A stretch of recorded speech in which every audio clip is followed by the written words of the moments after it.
How to develop a millionaire mindset. Matthew Ashiomolowo.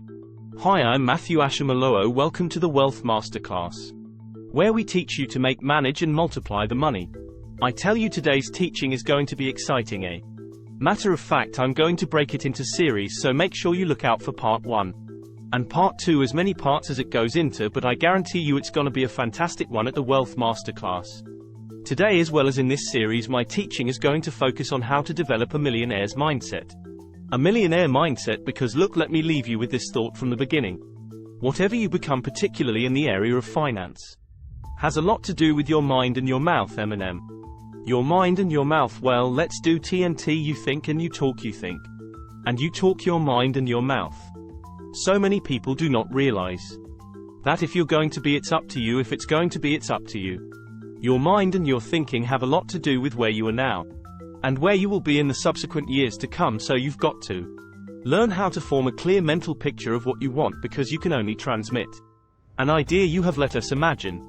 The late Steve Jobs impressed upon his staff, Apple, the need for a phone without a keyboard. At that time, BlackBerry dominated the world, but BlackBerry had a weakness. It had press buttons, and his staff thought, how can that be a phone without a keyboard, or rather, keyboards which you press one at a time and sometimes get stuck. He wanted something which it practically is part of the electronics become, particularly of it, and today Apple becomes one of the dominating telephones in the world. It started as a thought until it became a reality. Your thoughts must have to affirm your desire for wealth creation, not make the experience. The challenge for the poor is that, unlike the wealthy, poor people just want to touch money. They just want to experience wealth. They want to be able to see a once new wealth, but with the wealthy, they believe that they were created to handle wealth and to have it in abundance. So today I want you to know that God and you can make it happen. No one ever creates wealth or start the creative power of wealth creation by a man spending time on ill-informed longing and vague desires. You know, when people want to create wealth, they do not realize that, look, you can't just have a longing for it or base your desire for wealth creation on ill-informed desires and ideas. You have to think, you know, as a man thinks, so is he. Have a clear mental picture of how you want to look when you have the wealth. It is part of your journey, because you see, your think and your talk, your mind and your mouth shape your future. Just imagine somebody designed the shirt and they saw it in their mind. Probably it was an out of the regular kind of design, but they saw it and they went on to make it happen in the same vein. You've got to learn how to see what you want and have a clear picture. Spend a lot of time contemplating the picture of the world you would like to create.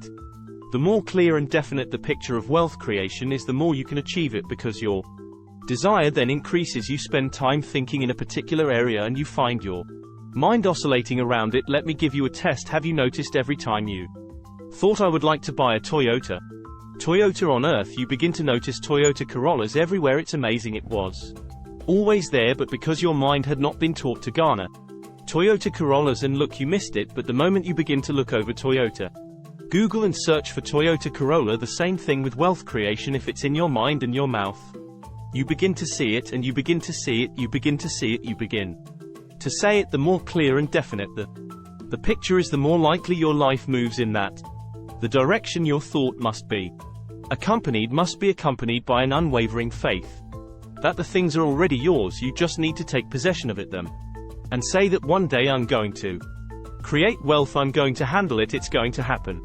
In the holy book of the Bible, it says, whatsoever thing you desire. So there has to be a passion for it, a desire for it. In other words, you've got to see the things you want as if it's already around you, for the reality of hate hitting you. If you don't see it, say it, and if you don't say it, you don't have it. It's amazing, even in the poorest of nations there is still wealth somewhere. While some people focus on the poverty, someone else focuses on the abundance. He sees the opportunity. Even in crisis, people see opportunities. I'd like you to imagine a refugee camp. 100,000 people were displaced because of civil war in their nation, and they have had to move out and create a refugee camp and decide these refugees are human beings and they needed to be protected and given some care. Did you know that the United Nations will engage a company to provide water for these 100,000 refugees? Let us imagine that a bottle of water provides it, per bottle of water 100,000 in the morning.